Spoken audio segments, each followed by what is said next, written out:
السلام عليكم ورحمة الله. أهلا وسهلا بأحلى متابعين. النهاردة إن شاء الله راجعين بميزانية 500 جنيه في الأسبوع. 500 جنيه في الأسبوع هيعملوا إيه؟ 500 جنيه للفطار بس، للفطار والغدا، ولا للغدا بس؟ هنشوف إن شاء الله مع بعض. حاولت أجتهد قدر المستطاع إن أنا أظبط لكم الدنيا، الميزانية بالمنيو بالمشتريات بكل حاجة، عشان ما نبقاش بنقول كلام وخلاص. هنحاول نربط الكلام اللي احنا كاتبينه هنا إن شاء الله بأرض الواقع. نبدأ على بركة الله. اول حاجه هنا هنروح لبند الخضار. بند الخضار عندي كاتبه فيه 35 طماطم. طبعا الطماطم الكيلو ب 15 جنيه وب 18 وب 20. انا هنا متكلمه على الكيلو ب 15 جنيه. هنجيب 2 كيلو ب 30، وال5 جنيه دي هنعمل تركايه حلوه جدا. يا هنجيب ب 5 جنيه جزر، يا هنجيب ب 5 جنيه فلفل احمر بارد. في الفلفل المصري ده بيبقى موجود منه احمر، بيتجاب. بنحوش من الطماطم كام واحده كده على جنب جامدين، والباقي بنسلقه مع الجزر او مع الفلفل البارد. صدقوني هيعزز لكم اللون، هيعزز لكم الطعم. طعم الطماطم بيبقى حلو جدا. عملتها الفكره في القناه قبل كده لما عملته بالجزر. صدقوني والله هيعجبكم جدا، وهيزود معاكي الكميه وهتكون تقيله قوي. هنجيب كمان ب 25 جنيه بطاطس. طبعا ب 25 جنيه دي هتجيب كيلو من البطاطس. هنجيب ب 5 جنيه ملوخيه نص كيلو. هنجيب ب 10 جنيه باميه، هنجيبها ربع كيلو. دي هنجيبها الباميه الكبيره شويه اللي بنجيبها للويكا. هنجيب 20 جنيه بدنجان. البدنجان الكيلو ب 10 جنيه، يعني اخر النهار كده هتلاقي الكيلو ب 10 جنيه. في كمان اماكن بتبيع الكيلو ونص ب 10، في اماكن بتبيع الكيلو ب 15. احنا طبعا هندور اللي هيتوافق مع الاسعار اللي احنا كاتبينها هنا. هنجيب البدنجان ايه؟ هنجيب منه تشكيله. هنجيب نص كيلو ب 5 جنيه بدنجان اللي هو العروس، وهنجيب واحده كبيره للبابا غنوج، وهنجيب كام واحده صغيره للفلفل المقلي العادي. هنجيب هنا ب 20 جنيه فلفل، برضو الفلفل الكيلو ب 20. فهنجيب تشكيله فلفل كوبي على فلفل بارد على فلفل حامي، على هتبقى تشكيله كده كويسه بال 20 جنيه. وهنجيب هنا ب 5 جنيه خضره. كده الخضار عمل معانا 120 جنيه. هنروح تاني حاجه للبروتين. البروتين انا حاطه له 135. حابه تجيبي بال 135 مره واحده بروتين في الاسبوع تمام. حابه تقسميهم زي ما انا قسمتهم كده 35 هياكل. ممكن نجيبه بال 35 كبد وقوانص، ممكن نجيبه بيهم نص اجنحه. هنجيب ب 50 جنيه سردين او اي نوع سمك تفضليه، او هتجيبي رنجه، او هنجيب بيض ونعمله مثلا صينيه عجه او شكشوكه. برضو كل حاجه متاحه معاكي. هنجيب ب 50 جنيه التالتة. هنجيب بيها بانيه اللي هو الفراخ الفيليه، او هنجيب بيها مفروم مجمد لو بتحبي لو بتاكلي عادي اللحمه المجمده من مكان يكون موثوق. هنجيب ب 50 جنيه لحمه مفرومه. يبقى كده البروتين معانا عمل 135. يبقى البروتين والخضار 255، اتبقى معانا 245. يلا نكمل الفيديو بعد ما نحط اللايك، وهنشوف هنجيب بيه ايه تاني. هنروح لبند العطاره. هنجيب ب 10 جنيه شعريه. ب 10 جنيه شعريه هنقسمها على 3 او 4 مرات، طبعا الشعريه بترمي. هنجيب ب 20 جنيه مكرونه. المكرونه السايبه الكيلو ب 22 جنيه. طب ان انا هجيب حاجه اقل من الكيلو؟ هنجيب ب 10 جنيه مكرونه مرمريه، وب 10 جنيه مكرونه اسباجيتي. هنجيب ب 30 جنيه رز. كيلو الرز في المتوسط بتاعه 25. هنجيب ب 30 وهنقسمه على 3 مرات بالكوبايه حتى. وجبات متساويه ب 10 جنيه في كل مره. هنجيب ب 10 جنيه دي رز او برغل. لو هنجيب برغل هيبقى ب 5 جنيه بس، لان البرغل بيرمي كتير. طبعا طالما قلنا دي رز يبقى عرفنا ان شاء الله في المنيو بتاعنا هنحط ايه. هنجيب ب 25 جنيه عدس بني. العدس البني 25 جنيه دول نص كيلو. دوروا يا جماعه على الناس، اسالوا الاول قبل ما تجيبوا، وعادي اسالي وامشي. مش شرط ان انت تسالي ولازم اشتري من المكان. انا عندي 2 عطارين، واحد في اول الشارع واحد في اخر الشارع. حد بيبيع العدس الكيلو ب 65 جنيه. العدس البني والله اللي هو اللي بجبه كيلو ب 65، وحد بيبيع الكيلو ب 50. الكيلو ابو 50 ممكن يكون بس بيحتاج نقع زياده شويه، هو ده كل الفرق. او العدسيه بيبقى حجمها اصغر شويه.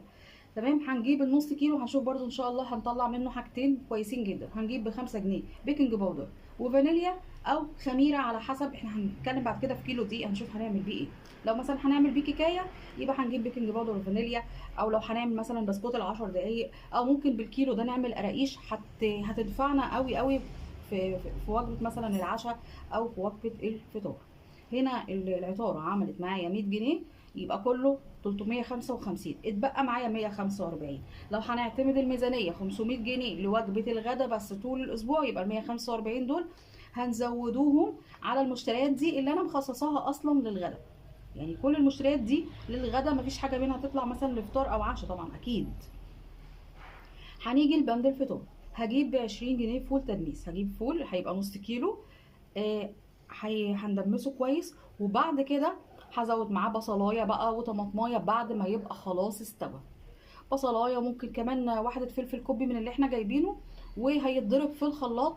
هنا بيرمي اكتر، اديله ضربه حلوه كده بالخلاط. يا سلام لو ب5 جنيه كمان بليله، واعملهم واعملها عادي البليله واحطها، طبعا هتزود لي الكميه وهتدعم لي الطعم بشكل حلو جدا. وهنقسمه اكياس وعلى الفريزر. البيض واللبن ما ينفعش اعمل ميزانيه، بالذات لو طبعا هي الميزانيه 500 في الاسبوع، ما ينفعش بيت فيه شباب اقول 500 في الاسبوع. اكيد هيبقى مثلا فردين ومعهم طفلين، فلازم بيض ولبن. هنا حاطه 5 بيضات ب27 ونص، لان البيضه ب5 ونص، وب30 جنيه كيلو اللبن. معانا ب20 جنيه دقيق، انا كاتبه كيلو دقيق بس الدقيق سايب ب16 جنيه، فهنجيب بال20 كلهم. ممكن ناخد بضايه على معلقتين دقيق على حبه لبن و... وهتلاقي مثلا عملت لك طبق بيض حلو. 20 جنيه جبنه قريش، و15 جنيه مش بقى تركي، مش جبنه قديمه. هنجيب بيها جبنه براميلي بال15 دي. هنجيب مثلا ايه تاني، جبنه تركي مبشور. وهنعمل ميكس حلو كده، يبقى يعمل لك علبه جبنه محترمه، ممكن توصل معاكي اصلا بعد بالمكونات اللي هتضيفيها بمعلقتين لبن بحبه زيت، هتلاقي وصلت معاكي نص كيلو من الجبنه. هتنفعك برضو في فطار او في عشاء. وهيتبقى معانا 12 ونص. طبعا سايباهم لك بقى، هتجيبي بيهم فلافل، هتجيبي بيهم مسحوق، هتزودي حاجه تاني للفطار. نخش بقى على المنيو. طيب المنيو برضو انا مقسمه لكم لو حابين تاخدوه باليوم كوجبه غدا، اسعارها مش عاليه. اول يوم هناخد الملوخيه اللي احنا عملناها ومعاها الرز بالشعريه. الملوخيه ب5 جنيه، الرز ب10 او ب2 ونص شعريه، ادي 12 ونص. 5 جنيه فلفل مقلي، هيبقى اليوم ده عمل معانا 22 جنيه ونص. وجبه غدا ب22 جنيه ونص. هنعمل كفته الفراخ بالرز او بالبرغل. جربتها يا جماعه بالبرغل بدل دي الرز لان ما كانش متوفر عندي. عايزه اقول لكم بترمي كتير جدا جدا، وطعمها نفس الطعم بالظبط، ما بيكونش فيه اي اختلاف. هنا معانا البروتين اللي جبناه سواء بانيه او لحمه مفرومه، عامل 50. 10 جنيه دي رز، و3 جنيه خضره. والرز ب10 جنيه زي ما قلنا. ادي الوجبه دي مكلفه معانا 73 جنيه. طبعا اليوم ده احنا مبزخين شويه. هنيجي بقى لليوم التالت. اليوم التالت ممكن تبقى الوجبه ب15 بس، وممكن تبقى وجبه الغداء ب50.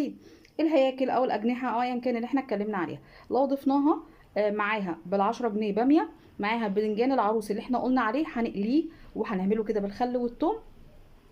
لو يبقى الباميه مع الباذنجان بس هيبقوا عاملين 15. 10 باميه او 20 باميه ستي لو هتجيبيها من مكان غالي شويتين، يبقى في حدود من 15 ل 25. لو هنضيف لها الهياكل، هتعمل معانا الوجبة كلها 50 جنيه وجبة غدا، وهيكون فيها طبعا بروتين.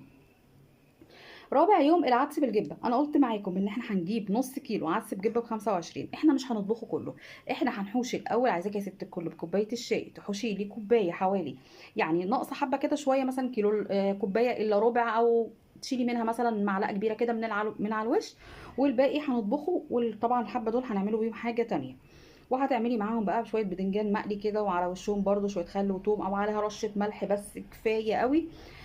كده الوجبه دي هتكلف معانا 25. احنا هنشيله مثلا العدس كان ب25، هنشيله مثلا الكوبايه دي هنقوله ان هي عامله 5 جنيه، والباقي كده هيبقى الوجبه كلها وجبه غدا ب25 جنيه.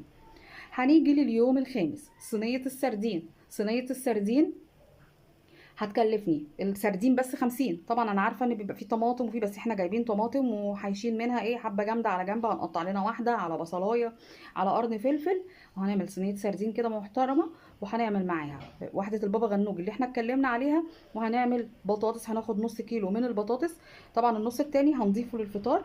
هناخد النص كيلو من البطاطس ونعمل بطاطس بالثوم والكزبره كده، حاجه تستاهل بقى. اليوم ده هيكلفني 67. طبعا احنا قلنا مش شرط ان احنا نجيب سردين، ممكن نستبدله باي حاجه بروتين، بس المهم ان احنا هنتعامل في حدود ال50 جنيه. اليوم الاخير هنعمل فيه ان شاء الله ايه، كشري المصراوي بتاعنا الحلو. حابه تعملي كشري اسكندراني هيكون اوفر شويه، بس احنا ممكن نجيبه معاه بيض وكده. بس هنعمل فيه، هنجيب ب10 جنيه مكرونه مرمريه، ب10 جنيه مرمريه من السايبه هيعملوا معاكي 450 جرام. هنجيب ب 10 سباكيتي. انا بال 10 سباكيتي مش هاخدها كلها لانها بترمي كتير جدا جدا. انت بتمسكي المكرونه بتقطعيها على 4 اصلا السباكيتي، فهتشوفي اللهم بارك هترمي معاكي قد ايه.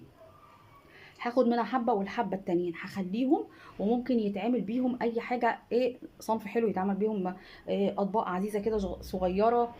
هنعمل هنطلع لهم بحاجه يعني ان شاء الله ينفعونا، مثلا نزود بيهم في وجبه عشاء هينفع. وهنجيب ب10 رز وب2 جنيه ونص شعريه، هتلاقيهم عملوا معاكي. انا عملت الوجبه دي. بصوا يا جماعه، كل الكلام اللي انا متكلمه لكم ده مش مجرد كلام، انا جربته الاول وعملتهم. بس احنا 4 افراد، 2 كبار و2 صغيرين. الكميه اللي بقولك عليها بتاعت الكشري دي هتعمل لك 6 اطباق مش عملت معايا 6 اطباق مشبعين جدا، حجمهم كبير جدا. تمام. هتاكليهم بقى على يوم، هتاكليهم على يومين. تمام. كلتيهم على يوم اهلا وسهلا. آه على يومين اهلا وسهلا. على يوم واحد يبقى هيتفضل يوم واحد في الاسبوع. هناخد بقى ايه، طبق من الفول، على لو كانت بقى طبق عدس. هنلملم اي حاجه في التلاجة قدر المستطاع. يا رب تكون الميزانية عجبتكم. ان شاء الله تستفادوا بفكرة واحدة. يوم اديكم معاكم منيو ب6 أو 7 أيام، ان شاء الله هتاخدوا يوم واحد منه وتعملوا بيه. ان شاء الله يعني تستفادوا وتشتركوا بقى معايا في القناة، واشوفكم ان شاء الله في ميزانيات وفيديوهات جاية كتير. والسلام عليكم ورحمة الله وبركاته.